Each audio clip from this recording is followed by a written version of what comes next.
Oh, hi. Sorry, I've been a bit out of it this week, or with it being a bank holiday and Star Wars Day and everything. So, a bit behind on my monthly, pay no attention to this, my monthly podcast intro video. So, let's do that now, shall we?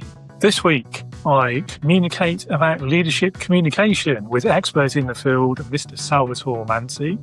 Next week, I'm joined by personal growth and change advisor, Doug Fleener, to explore the power of a simple question: what if?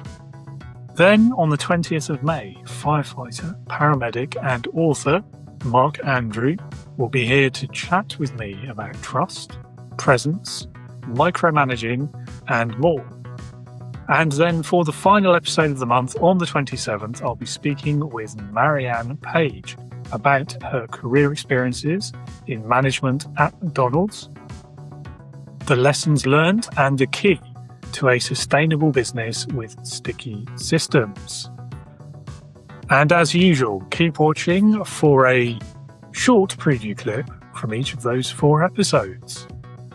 And the second thing I would say, leadership lesson that I learned is, for me personally, speak before it feels comfortable. I want to take time to analyze, think, unpack, process internally. I'm more internally focused like that before I respond. And I oftentimes will miss the moment, especially in a dynamic, extroverted environment where extroverts can quickly take all the air out of the room. And I too oftentimes left a meeting where I was like, oh, I wish I'd said. And I forced myself to speak before it felt comfortable. When I speak before it feels comfortable, I'm able to get the ball rolling. I don't have to have the most insightful thing come out of my mouth first, but if I can start the conversation, it gets the ball rolling, and then I can contribute, get my voice in those environments where I sometimes don't feel like I'm getting heard. First, it's that stop, that interruption, that pause. And then the second part is the question or the what if. Most people, when we think about what if questions, we use them looking backwards with regret. What if I hadn't gone into that line of work? What if I hadn't gotten married? Or what if all these things, I hadn't taken that job? Instead, we use what if questions to take the moment and then look forward.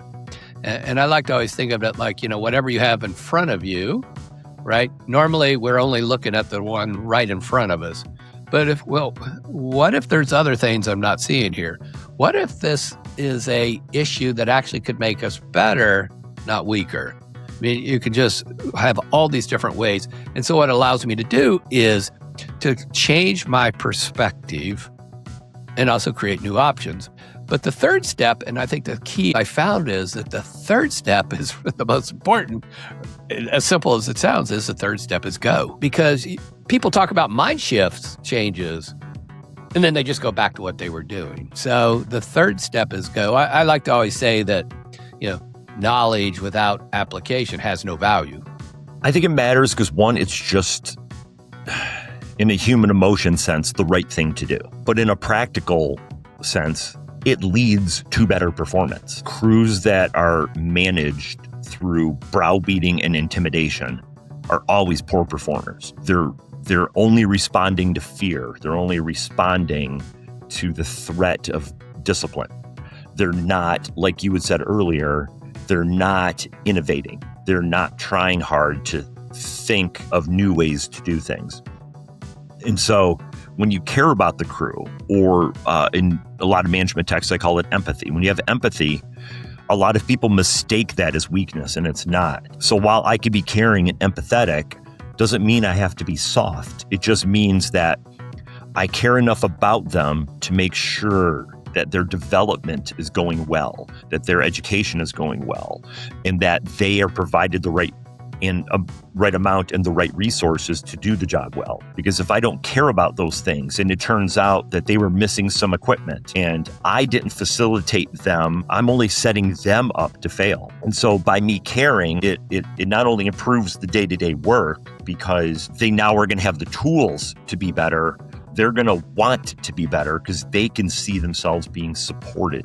Dictating from the top how everything will be done, and not involving the team, not treating the team as adults and sitting them down and going, this isn't working. How can we make this better?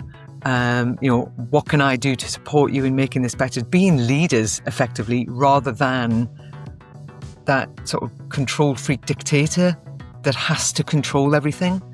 The sooner you can get ownership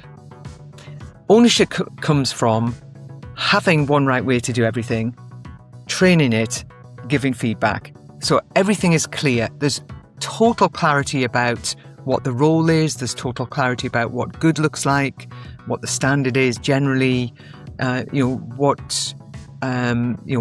when somebody's going to get feedback, etc., etc. When there's total clarity, then people feel that they can take ownership. They're not scared of making decisions because they have all of the information they need to make those decisions.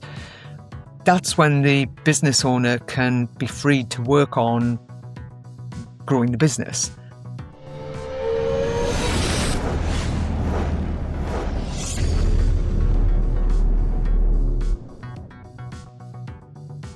Yeah, have a great month, I guess. I'm already like 7 days into the month. Better late than never, right?